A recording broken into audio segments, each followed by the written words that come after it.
Hi, I'm Tony. Welcome to Sports Bike Shop's Top 5 Adventure Helmets.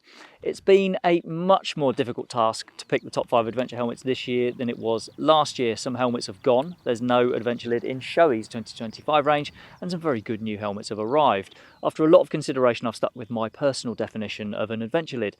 My feeling is that an adventure helmet should be suitable for use with goggles for the times when you want to ride on the dirt. So that rules out some popular helmets such as the Schuberth E2 and the Scorpion ADX2, which I see as more adventure style. So if that's the type of helmet you want, then we cover those after running through this top 5. We've chosen these lids based on a mixture of customer feedback and also what we've learned from our own in-house reviews. As we go through, you'll see links popping up to take you to those reviews if we've got one of those published. Okay, enough waffle, let's get on with it. The Klim Krios Pro was one of the easy choices for this list. Of 47 customer reviews, 43 came with 5-star ratings. Riders love the lightweight, the light reactive visor, the cool looks and the magnetic fidlock strap buckle. They love it once they get used to it anyway. The Krios is light, a medium shows 1312 grams on our scales, and it works off-road as well as on it. The light reactive visor is great, but some people don't like the pattern that's left on it after leaving the visor up in the sunshine. When it's raised, the peak blocks some of the visor from the sun, and then those bits don't darken. That's why you get light patches when you lower the visor again. Most owners though call that a minor inconvenience. The Krios Pro is one of the pricier options in this video at £600 for plain carbon or £625 in graphics, but it is very popular with owners. Scorpion's ADF-9000 Air is another shoe-in for a place in the best adventure lids of the year. Customer approval isn't quite so strong for this as the Klim Krios Pro, but 29 5-star ratings from 37 reviews is still a very good hit rate. Owners like the comfort, the weight, the sun visor, the relative ease of fitting an intercom and the inclusion of an extra tinted visor in the box.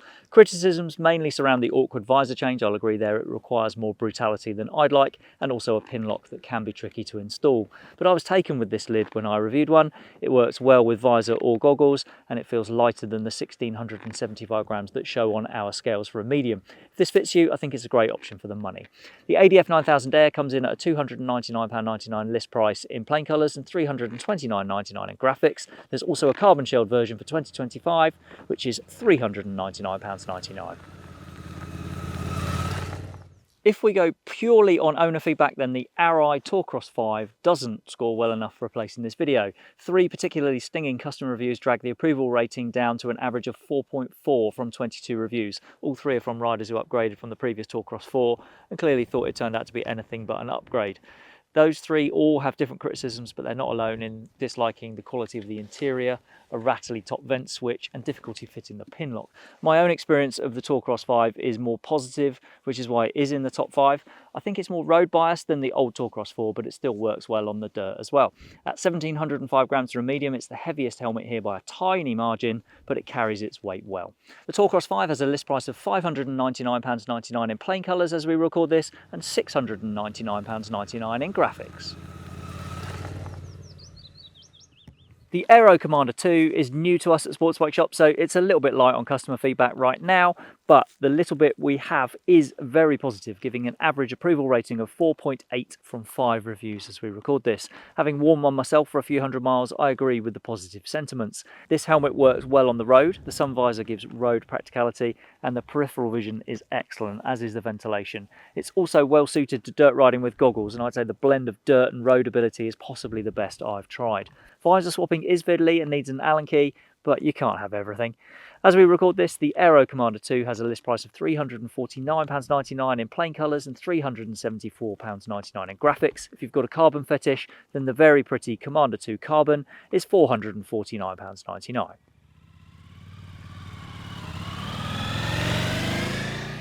The HJC R460 is the newest helmet in this video, and it makes it into the list because I've been impressed with its all-round performance. It's the first time HJC have added an adventure lid to their premium Alpha range, and it feels like they've got it just right.